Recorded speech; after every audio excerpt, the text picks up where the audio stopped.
Hello மக்களே! நானும் என் ஃப்ரெண்டுக்காக wait பண்ணிட்டு இருந்தோம். எங்க வந்து பிக்கப் பண்ண வருவானா இல்லையான்னு. புளியங்குடி வந்து ஜாயின் பண்ணிட்டோம். ஜாயின் பண்ணல, சேர்ந்துட்டோம். கல்யாண மாப்பிள்ளை இல்லைங்க.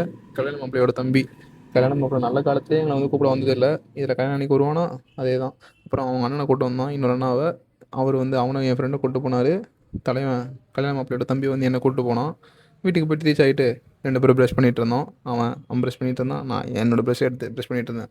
தலைவன் ஓவர் ஓசிடியாக இருப்பான் போல், ரொம்ப ஹைஜீனிக் பார்த்துட்டு இருந்தான். உங்க கேங்லயும் இப்படி ஒருத்தர் இருப்பாரு, கண்டிப்பா இருப்பாருன்னு நினைக்கிறேன். கல்யாணம் வீட்டுக்கு வந்துட்டு எல்லாத்துக்கும் ஒருத்தர் தேடிட்டு இருப்பாரு, பாத்ரூம் எங்க இருக்கு, பல்லு வளர்க்கறது எங்க இருக்குன்னு. அது வேற யாரும் இல்ல, இதோ இவரு தான். இப்பதான் பல்லு வளைக்க முடிச்சாரா, அடுத்து மாப்பிள்ளையோட தம்பி தேடிட்டு இருக்காரு. சரி ஓகே அப்படின்னு சொல்லிட்டு கல்யாண மாப்பிள்ளையை கூப்பிட்டோம். டேய் வருவியா மாட்டியான்னு. எங்களுக்கு ட்ரீட் தான் வைக்கல, நீ அட்லீஸ்ட் உங்கள் கடையிலேருந்து தான் எடுத்து விடணும். அவங்க ஊரில் ஒரு கடை போட்டிருக்காங்க அப்படின்னு சொல்லிட்டு கடையில் போய் என்ன தெரியுமா எடுத்தோம்னா சோப்பு எடுத்து நான் குளிக்கிறதுக்கு. என்னடா நீ. அப்புறம் காலைல சாப்பாடுலாம் ரெடி பண்ணிட்டு இருந்தாங்க, வந்து வச்சுட்டு போய் பார்த்தா வித விதமா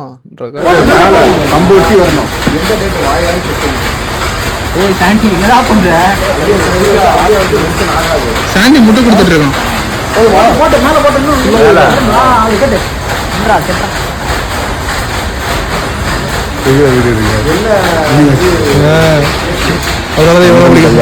நண்பன் கல்யாணத்துக்கு நண்பன் வேலை பார்க்கறது எப்படி சிரிப்பு தான்.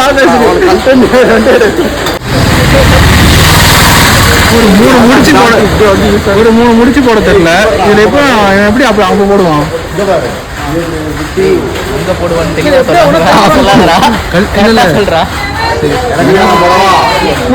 எக்ஸ்பீரியன்ஸ் இல்லை அவனுக்கு. அதே மேலே கட்டி முடிச்சோன்னே இந்த பாப்பா வள வச்சிட்டாங்க. இவர் சும்மா இல்லாமல் அந்த பாப்பாவை அடிச்சிட்டாரு. அந்த பாப்பா உடனே அழுதுருச்சு. சும்மா லைட்டாக தான் அடித்தார். சரி அந்த இவன் கெட்டின வாழைப்பழத்தை வச்சு சும்மா ஃபன் காட்டிகிட்டு இருந்தோம். இது ஒரு பெரிய வீடியோவை நீங்கள் பார்ப்பீங்க. இது ஒரு ப்ரோமோ கிடையாது, பட் இங்கே வந்து நாங்கள் வேலை பார்த்துட்டு இருந்தோம் அந்த அண்ணாவோட ஆஃபீஸில். சரி ஓகே எல்லாம் முடிஞ்சிருச்சா. இன்னும் வேலை முடியல, ஆஃபீஸருக்கு போயிட்டு தான் இருக்குது. சரி ஓகே வேறு வேலை இருக்குது அப்படின்னு சொல்லிட்டு தலைவன் வந்து அயன் பண்ண செட்டு தான் போடுவான். சட்டை கசங்காமல் இருக்கணுமா. ஒரு கிட்டத்தட்ட ஒரு 10 தெரு தேடி இருப்போங்க. அயன் பண்ணுற கடையே இல்லை. ஏன்னா நாங்கள் போன டைம் மட்டும் 6 மணி ஆயிடுச்சு. இப்போ தான் தூக்கி வெளியே போட்டேன் அப்படின்னு நாங்கள் கறியை தூக்கி. என்னங்க சொல்கிறீங்க அப்படின்னு சொல்லிட்டு சரி இது வேலைக்கு ஜூஸ் குடிப்போம் அவ்வளோதான் சொல்லிட்டு ஜூஸ் குடிக்க ஆரம்பிச்சிட்டோம். இவன் சொன்னான் எங்கள் ஊர்லேயே ஃபேமஸ் வந்து பைனாப்பிள் சர்பத் தான். என்னடா சொல்கிற, பைனாப்பிள் சர்பத்தா. அங்கே போய் பார்த்தா சரி ஓகே ஏதோ ஒன்று குடிச்சிட்டு அங்கேருந்து மாப்பிள்ளையை கூப்பிட்டு கிளம்பியாச்சு.